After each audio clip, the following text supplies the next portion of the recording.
What rules were created just because of you? It wasn't me, but a guy I met. He had gym class, and the locker rooms were attached to the pool. So one day after gym, everybody is showering, and he decides to slide into the pool. A guy held the door open, everybody else sprayed shampoo and soap on the floor, and off this guy goes like a penguin into the pool, but naked. He slides in, lands in the pool, comes and goes, ah yeah. Until he notices there is an old people's water aerobics class going on in there. When he visited the school years later, there was a wall built that you have to go around to get into the pool with his name on it. TLDR, guy slides into a pool naked, they built a wall to stop people from doing that. I have no way of proving it, but I think McDonald's and Best Buy changed the terms of the 2007 McDonald's Monopoly promotion because of me. In 2004 through 2007, and possibly after that, McDonald's partnered with Best Buy to include Best Buy Bucks in conjunction with the popular McDonald's Monopoly peel-off game pieces. Best Buy Bucks were a part of the game piece attached to the sandwich in a value meal, or if you purchase large fries, they would be attached to the large fries as well. Every Best Buy Bucks game piece was a coupon with a value of $1. I found out you could write in self-addressed stamped envelopes, SASE, for game pieces, so I tried this in 2004, writing 30 SASEs. Each SASE returned 4 McDonald's Monopoly peel-off game pieces, and 1 Best Buy Bucks coupon. In 2005, the promotion was basically the same, so I scaled up my efforts, and wrote about 150 envelopes. In 2006 the promotion again remained basically the same, excepted there was one change that drastically improved the return. 1 in 3 game pieces had a value of $3. In other words, every Best Buy Bucks game piece had an expected value of $1.66, repeating. But also, as it turned out, you could redeem the coupon online and in the store, raising the EV to $3.33 per game piece. So I figured out my costs. Each SASE took about 3 minutes to fully prepare, and cost 37 cent times 2 equals 74 cents in round-trip postage, plus the cost of the envelope, approximately 3 cents, for a net gain of $2.56 in Best Buy store credit for every 77 cent invested, approximately a 232% gain. Effectively it offered a 57% discount below retail. Plus, sales tax was only applied to the cash balance of the purchase. I did what anyone in college, Rensselaer, would do with this information. I recruited an army of friends and offered them $10 an hour to write SASEs. Also, I bought a post office box for 6 months in a town in Vermont, a 30-minute drive, because there was a provision in the rules that Vermont residents may omit return postage. So, paying for someone to fill out the envelopes added about 50 cents per SASE to my cost, but I saved 37 cents per SASE with the post office box. The post office box cost $36 for the 6 months, also, plus gas, etc. But in the end, the plan totally worked. My friends were happy to get some easy spare cash, and McDonald's complied with the rules of their game, and fulfilled about 4,400 game piece requests.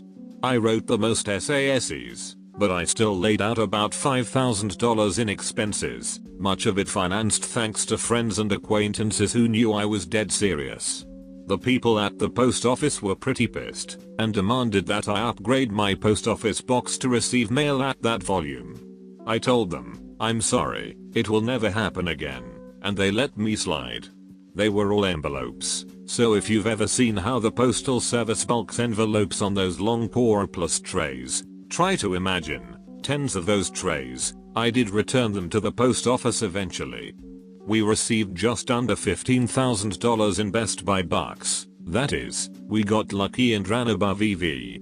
We received no low, mid, nor high level collect and win, or instant win prizes.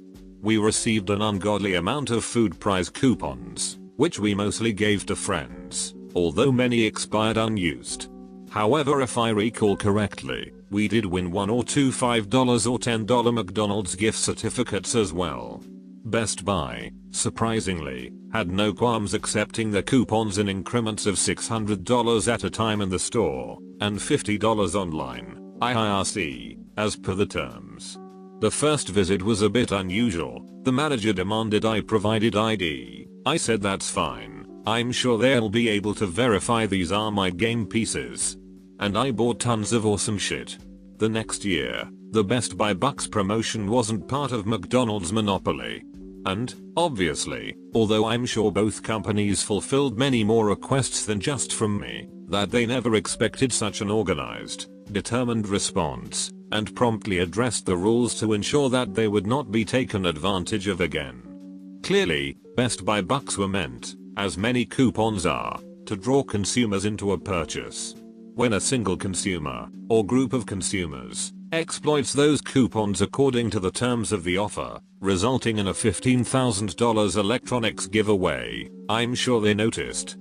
I sold a large amount of the coupons and purchased electronics at a slight margin, just to liquidate it, and cover my loans. However, I kept thousands of dollars in free electronics, that I'd earned just by writing SASs, and playing McDonald's Monopoly. Life being as cruel as it is to consumer electronics, most of the stuff I kept is broken or obsolete now. Also, I lost a ton of stuff in a fire recently. It actually eased me to know that so many of the electronics that I'd lost, I'd never actually bought in the first place. I thought, I will only remember those things when I tell the story now. Thank you, Reddit, for giving me a chance to write it down and share it. TLDR, I played McDonald's Monopoly so hard, Best Buy gave me $10,000 off $15,000 worth of purchases. MIT had the Blackjack team. RPI had the McDonald's Monopoly team. In high school, the student council was sponsoring a food drive. To boost donations, some teachers offered extra credit for every item a student brought in. Being the smart ass I am, I decided to buy $40 worth of ramen noodles. At 12 cents a piece, that's about 300 packages. I did minimal work for the rest of the semester, and ended up with a 125% in the class. The principal was not pleased, and banned extra credit forever. Not exactly a new rule, but in middle school almost the entire school used those colorful iMac computers. There was a program, I don't recall the name, that allowed you to remotely control any computer on the network, if you had the right password. Well, I decided to read through the digital instruction manual, and it said the default password was XYZZY. No way, but I decided to try it anyways. It worked. Wreaked havoc throughout my entire school in 6th and 7th grade. Mostly remotely starting up music or renaming files for lulz. At the end of 7th grade, our class went to the computer lab, and I did it while there cause I was bored. One of the administrators noticed a computer moving by itself, and said that's on the 1st of May no our network password, so they changed it. The kicker? In 8th grade I was assigned as a student technician for the computer lab and was given the new password. Why is the password so long? I asked. The lab supervisor told me about the problems of a hacker they've been having, and they wanted more security with the added length. TLDR, I trolled my entire middle school for 3 years. When I was 5 or 6, I saw my cousin playing with an electric roller door, and thought I'd try it too. A couple of weeks later, I was playing with it by myself. Idea was to hang on to it as it went up, then drop off at the top. After this I'd put the door down by climbing onto my bike and hitting the wall mounted button. At some point, I put my finger in the locking hole on the slide rail to help myself down as the door was coming down. The door crushed 2 knuckles and almost guillotined my finger off. When KidSafe found out, they ended up getting the law in Australia changed, such that you have to have safety caps on those holes. TLDR, almost lost my finger, national law got changed. I was a college junior in 2001 when I discovered the Amazon API. I always liked Amazon.com, but sometimes I just wanted it to be faster like Google. So I hacked together a PHP search engine that looked like Google but showed Amazon products instead. Then I bought Amazon.com and put it online. I kind of forgot about it and went back to my life. Little did I know that Google was slowly indexing all of the content on Amazon.com. Slowly, steadily, Amazon's presence grew in the Google search index. Fast forward a few weeks, suddenly the site's traffic explodes, and I start making hundreds a day in commissions. Then several thousand a day. People were using the site. I was overwhelmed, excited, riding high and already starting to weigh the pros and cons of leaving college to become the next internet success kid TM. But I started to wonder, how am I getting so much damn traffic? After a short investigation, I realized that when I searched for the word Amazon on Google, the Amazon.com site would come up as the #1 search result. Somehow, Google preferred Amazon.com over the real Amazon.com site. By some strange twist of fate, a tiny PHP script that I hacked together in a few hours had managed to out-SEO a multi-billion-dollar company. About 8 weeks later, Amazon noticed this and sent me a nice cease and desist letter. They asked me to hand over the domain name because it infringed their trademark. By then they owed me just shy of $26,000 in referral fee, and were legally bound to pay it. I used the money to pay for the rest of my years at college, and start a small web consulting business, which I still run today. Amazon ended up changing their API terms of service to specifically prohibit API users to have a domain name that infringes on the Amazon trademark, or has the word Amazon in it. TLDR, in college, I hacked together an Amazon search engine in PHP, and made it look like Google. I put it online at Amazon.com, and it climbed to the top of Google and stayed there for 8 weeks. I earned just under $26,000 in affiliate commissions. It paid for my last 2 years of college, plus helped me launch a web programming business. Amazon asked me to stop, and they changed their API rules to prevent this in the future.